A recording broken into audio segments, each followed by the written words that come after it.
ವಿಶೇಷ ಏನಂತಂದ್ರೆ ಇವತ್ತು ವಾರದ ಕೊನೆಯ ದಿವಸ. ಈ ದಿವಸದಲ್ಲಿ ನಾವು ಒಂದು ಟಾರ್ಗೆಟ್ ಇಟ್ಟಿದ್ದೀವಿ. ಏನು ಅಂತಂದ್ರೆ ಒಂದು ವಾರದಲ್ಲಿ ವರ್ಕೌಟ್ ಮಾಡ್ತಾ ಈ ಶನಿವಾರ ದಿವಸ ಒಬ್ಬೊಬ್ಬರು 2 kg ಕಡಿಮೆ ಆಗ್ಬೇಕು. ಯಾರು ಕಡಿಮೆ ಆಗ್ತಾರೆ, ಹೆಚ್ಚಿಗೆ ಯಾರು ಕಡಿಮೆ ಆಗಿರ್ತಾರೋ ಅವರಿಗೆ ಕೊನೆಯಲ್ಲಿ ಒಂದು ಸರ್ಪ್ರೈಸ್ ಗಿಫ್ಟ್ ಕೊಡ್ತೀವಿ ಅಂತೇಳಿ ಒಂದು ಚಾಲೆಂಜ್ ಕೊಟ್ಟಿತ್ತು. ಆ ಚಾಲೆಂಜ್ ಅಲ್ಲಿ ಇವತ್ತು ಆ ಚಾಲೆಂಜ್ ಅಕ್ಸೆಪ್ಟ್ ಮಾಡಿ, ಎಲ್ಲರೂ ಅಕ್ಸೆಪ್ಟ್ ಮಾಡಿದ್ದೀರಿ. ನಿಮ್ಮ ಕೈಲಾದಷ್ಟು ನೀವು ವೇಟ್ ಲಾಸ್ ಮಾಡ್ಕೊಂಡಿದ್ದೀರಿ. ಅದರಲ್ಲಿ ಅತಿ ಹೆಚ್ಚು ವೇಟ್ ಲಾಸ್ ಆಗಿರೋದಂದ್ರೆ ತನುಜ. ಹಾಗಾಗಿ ಇವತ್ತಿನ ವಿನ್ನರ್ ಬಂದು ತನುಜ. ಅದೇ ತರ ನೀವು ಕೂಡ ಇನ್ನು ವಾರದಲ್ಲಿ ಈ ಗಿಫ್ಟ್ ಬಂದು ಎಲ್ಲರಿಗೂ ಸೇರ್ಬೇಕು ಒಬ್ಬರಿಗೆ ಅಂತ.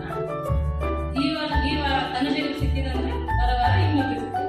ಹಾಗಾದ್ರೆ ತನುಜ ಮತ್ತೆ ಮಾಡಬಾರ್ದು ಅಂತಲ್ಲ, ಮತ್ತೆ ನೆಕ್ಸ್ಟ್ ಕೂಡ ತನುಜ ಅದನ್ನ ಚಾಲೆಂಜ್ ತಗೊಂಡು ಮತ್ತೆ ಇನ್ನು 2 kg ಜಾಸ್ತಿನೇ ಕಡಿಮೆ ಮಾಡ್ಬೋದು. ಆ ಒಂದು ಕಾನ್ಸೆಪ್ಟ್ಗೋಸ್ಕರನೇ ಈ ಸರ್ಪ್ರೈಸ್ ಗಿಫ್ಟ್ ಅಂತ ಇಟ್ಟಿರೋದು.